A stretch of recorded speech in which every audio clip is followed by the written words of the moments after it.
Elə insanlar var idi ki, 44 günlükdə heç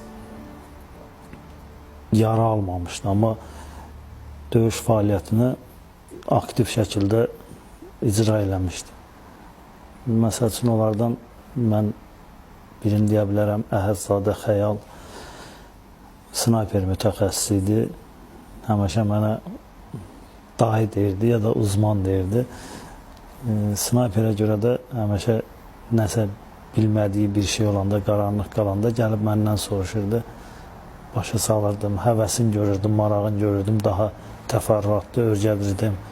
Dediyim şeyləri də sırazı mənimsəyirdi də, yəni biliyi, savadı yüksək səviyyədə idi, təqvalı insan idi, ibadət edən qardaş idi. O da 2022 sentyabr hadisələrində şəhid oldu. Məkanı cənnət olsun.